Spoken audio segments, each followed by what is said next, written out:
नमस्कार दोस्तों। आज है 23 अप्रैल और कल है 24 अप्रैल। 24 अप्रैल को हम सेलिब्रेट करते हैं राष्ट्रीय पंचायती राज दिवस। पहली बार राष्ट्रीय पंचायती राज दिवस सेलिब्रेट किया गया था वर्ष 2010 में। इस बार का राष्ट्रीय पंचायत दिवस बहुत ही खास है क्योंकि भारत में पंचायती राज व्यवस्था को 30 वर्ष पूरे हो चुके हैं। तो ये 30 सालों का जश्न है। आइए एक नज़र डालते हैं पंचायतों के विकास क्रम की ओर।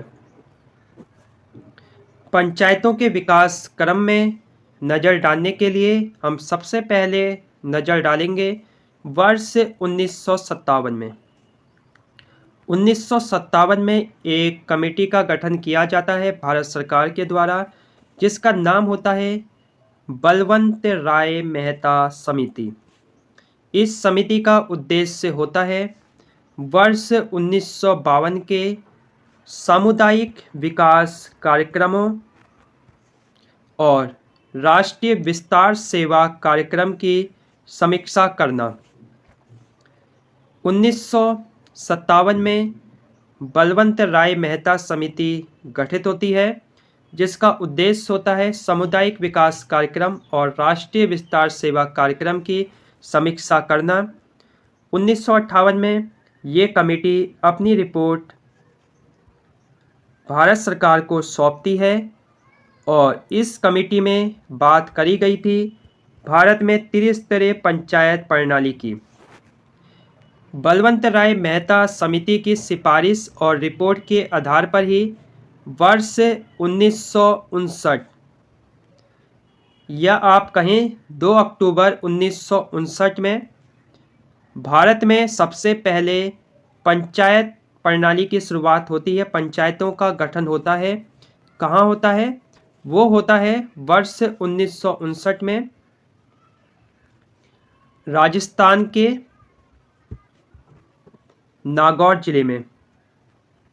राजस्थान में एक जिला है नागौर, वहीं होता है पंचायतों का गठन 1959 में, जिसका उद्घाटन करते हैं उस समय के प्रधानमंत्री पंडित जवाहरलाल नेहरू जी। उसके बाद आने वाले सालों में और अन्य कमेटी भी इसमें शामिल होती हैं जो पंचायतों के विस्तार और पंचायतों को मजबूत करने से संबंधित हैं। जैसे बलवंत राय मेहता समिति की सिफारिशों के बाद आती है वर्ष 1977 में अशोक मेहता समिति। 1977 में अशोक मेहता समिति आती है, जिसने पंचायतों के त्रिस्तरीय व्यवस्था को नकार के द्विस्तरीय पंचायत प्रणाली की बात की थी। तो किसने द्विस्तरीय पंचायत प्रणाली की बात करी है अपनी रिपोर्ट में? तो वो है अशोक मेहता समिति, जबकि बलवंत राय मेहता समिति ने त्रिस्तरीय पंचायत प्रणाली की बात करी है। ये आपको याद रखना है। उसके बाद आती है आपकी 1985 में जीवी के राव समिति, और इसी तरह 1986 में सिंघवी समिति और बाद में गौड़गिल समिति। बाकी अन्य समितियों की चर्चा अलग से करेंगे। अब आते हैं पंचायतों को संवैधानिक दर्जा कब मिला। तो पंचायतों को संवैधानिक दर्जा जो हमारे लिए महत्वपूर्ण है 1992 में मिला।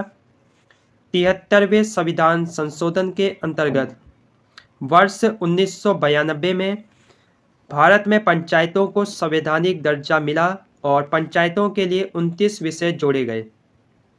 याद रखना है। अगर हम पंचायतों से संबंधित आर्टिकल की बात करें तो आर्टिकल हैं आपके 243 से 243 ओ तक। याद रखना है 243 से 243 ओ तक पंचायतों के आर्टिकल हैं, भाग 9 से संबंधित हैं।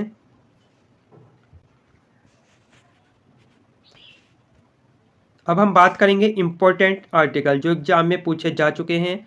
आर्टिकल 243 के संबंधित है। तो आप कहोगे पंचायत के चुनाव से पूछेगा 243 जी। तो 243 जी में चर्चा की गई है पंचायतों की शक्ति अधिकारों से संबंधित। पंचायतों की शक्तियाँ, अधिकार सब 243 जी में आएंगे। 243 जी जूनियर जी के नाम से आप इसे समझ सकते हैं, क्योंकि जूनियर जी बहुत ही शक्तिशाली था। तो 243 जी में आएंगे पंचायतों की शक्ति, अधिकार जो भी हैं। और एक और आर्टिकल महत्वपूर्ण है, पंचायतों के संबंध में वित्त आयोग। तो वित्त आयोग है आपका 243 आई में, याद रखना है। अब देखते हैं स्वामित्व योजना, जो पंचायतों से संबंधित है। 24 अप्रैल 2020 को इसकी शुरुआत हुई थी स्वामित्व योजना की, जिसका उद्देश्य है गांव के बसे हुए क्षेत्र के ग्रामीण परिवारों के मालिकों को अधिकारों के रिकॉर्ड, संपत्ति कार्ड प्रदान करना। 24 अप्रैल 2020 को शुरू हुई थी स्वामित्व योजना, याद रखना है। और वहीं ई ग्राम स्वराज का सरकार ई मार्केट प्लेस में एकीकरण कर दिया गया है, याद रखना है। ई ग्राम स्वराज का किस में एकीकरण किया गया है? तो आप कहोगे सरकार ई मार्केट प्लेस में एकीकरण कर दिया गया है ई ग्राम स्वराज का, याद रखना है। और ई ग्राम स्वराज्य की शुरुआत हुई थी 24 अप्रैल 2020 को, ये भी आपको याद रखना है। इस योजना में ऑनलाइन भुगतान तक पंचायतों के दिन प्रतिदिन के काम के लिए एकल खिड़की समाधान के रूप में इसको डिजाइन किया गया था, इसकी शुरुआत की गई थी। वहीं पृथ्वी दिवस आपको बताना है, पृथ्वी दिवस कब सेलिब्रेट किया जाता है? सबसे पहले पृथ्वी दिवस सेलिब्रेट किया गया था विश्व पृथ्वी दिवस वर्ष 1970 में। विश्व पृथ्वी दिवस सेलिब्रेट करते हैं हम 22 अप्रैल को, जबकि 22 मार्च को सेलिब्रेट करते हैं विश्व जल दिवस। और बहुत ही इम्पोर्टेंट है, एग्जाम में पूछा जाता है, अंतर्राष्ट्रीय जैव विविधता दिवस कब सेलिब्रेट किया जाता है? तो ये सेलिब्रेट किया जाता है 22 मई को।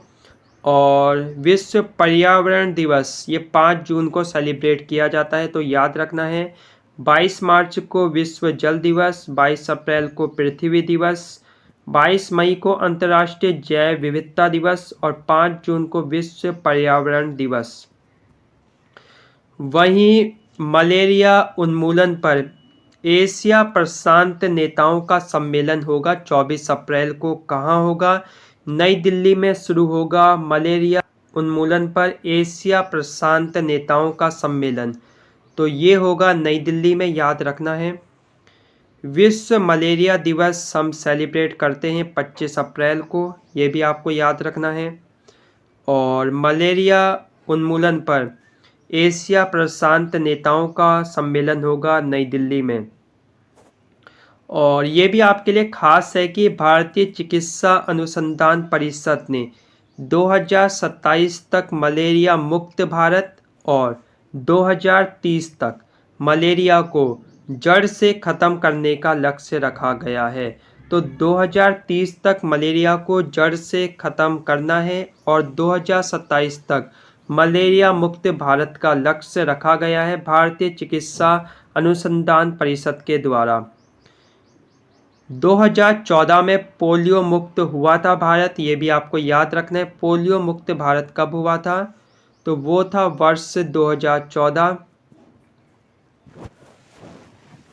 और वहीं प्रधानमंत्री जी ने विश्व बैंक के लॉजिस्टिक प्रदर्शन सूचकांक में भारत की 16वां स्थान प्राप्त होने पर शानदार प्रगति पर प्रसन्नता व्यक्त की है। तो भारत का जो विश्व बैंक के लॉजिस्टिक प्रदर्शन सूचकांक में 16वां स्थान मिला है, उसकी भारत के प्रधानमंत्री ने तारीफ की है। आप देखिए 16वां स्थान मिला है भारत को वर्ल्ड बैंक की लॉजिस्टिक परफॉर्मेंस इंडेक्स में।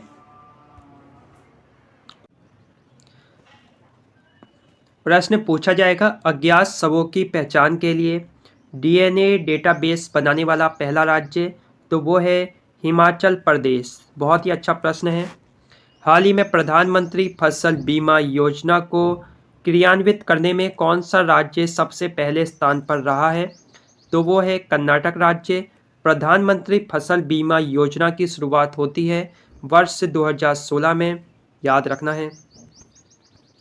हाल ही में हुरन द्वारा जारी ग्लोबल यूनिकॉर्न इंडेक्स में कौन सा देश शीर्ष पर रहा है, वो है अमेरिका। चैनल को सब्सक्राइब करना ना भूलें। धन्यवाद।